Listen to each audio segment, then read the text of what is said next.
ഭാവിയെക്കുറിച്ച് ചിന്തിക്കുന്നവർക്ക് ആവേശമായി ജെയിൻ യൂണിവേഴ്സിറ്റിയുടെ future Kerala summit.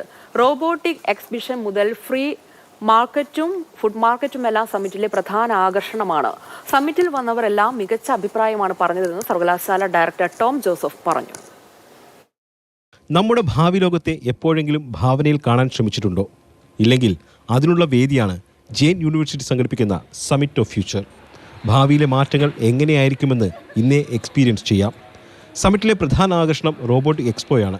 Robotic നായ മുതൽ റെസ്റ്റോറൻറ്റിലെ റോബോട്ടിക് വെയിറ്റർ വരെ എക്സ്പോയിൽ ഉണ്ട്. ടെസ്ല കാറാണ് മറ്റൊരു ആകർഷണം. ഇവൻറ്റിൻ്റെ പർപ്പസ് തന്നെ ഫ്യൂച്ചർ യങ് ജനറേഷൻ അല്ല ഇവിടെ നമ്മുടെ സൊസൈറ്റീനെ ഇൻട്രൊഡ്യൂസ് ചെയ്ത് കൊടുക്കുക, അല്ലെങ്കിൽ ഫ്യൂച്ചറിസ്റ്റിക് ആയിട്ടുള്ള കാര്യങ്ങൾ അവരെ പ്രിപ്പയർ ചെയ്യുക എന്നുള്ളതാണ്. അതുകൊണ്ട് തന്നെയാണ് ഇത് ഡെമോ ചെയ്താൽ മാത്രമേ അതവർക്ക് ഫീൽ ചെയ്യാൻ പറ്റുള്ളൂ. അത് ടാഞ്ചിബിൾ ആയിട്ടുള്ള ഡെമോൺസ്ട്രേഷൻസാണ് എല്ലാ ഇവൻറ്റുകളിലും എല്ലാ എക്സ്പോസിലും നടന്നുകൊണ്ടിരിക്കുന്നത്. അത് കുറച്ചും കൂടെ കണക്ട് ചെയ്യാനും അവർക്കത് അതിൻ്റെ ഫീൽ എന്താണെന്ന് മനസ്സിലാക്കാനും പറ്റും. വിവിധ വിഷയങ്ങളിൽ ചർച്ചകളും മാസ്റ്റർ ക്ലാസ്സുകളും ഒക്കെ നടക്കുന്ന സമ്മിറ്റിൽ ഫുഡ് സ്ട്രീറ്റും ഫ്ലീ മാർക്കറ്റും സംഗീത നിശകളും ആഘോഷത്തിൻ്റെ വേദികളാകുന്നു.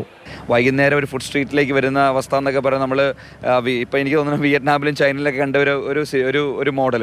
അപ്പോൾ അതുപോലെ തന്നെ ഒരു സ്റ്റുഡൻറ്റ് ബിനാലെ, അതുപോലെ എല്ലാ ദിവസമുള്ള എൻ്റർടൈൻമെൻറ്റ്, ഇതെല്ലാം മറ്റു ഇവൻറ്റുകളിൽ നിന്ന് വ്യത്യസ്തമാക്കുന്ന, ഞാൻ ആദ്യം പറയുന്നൊരു കാര്യമുണ്ട്, എല്ലാവർക്കും വേണ്ടിയുള്ളതല്ല, എന്നാൽ എല്ലാവർക്കും വേണ്ടി എന്തെങ്കിലും ഇവൻറ്റിലുണ്ട്.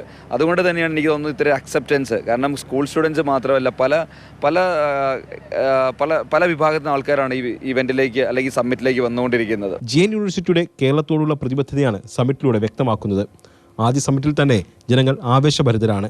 അടുത്ത വർഷത്തെ സമ്മിറ്റിനെ കുറിച്ച് അവർ ഇപ്പോഴേ ചിന്തിച്ചു തുടങ്ങിയെന്നും ഡയറക്ടർ ടോം ജോസഫ് പറഞ്ഞു. മാതൃഭൂമി ന്യൂസ്, കൊച്ചി.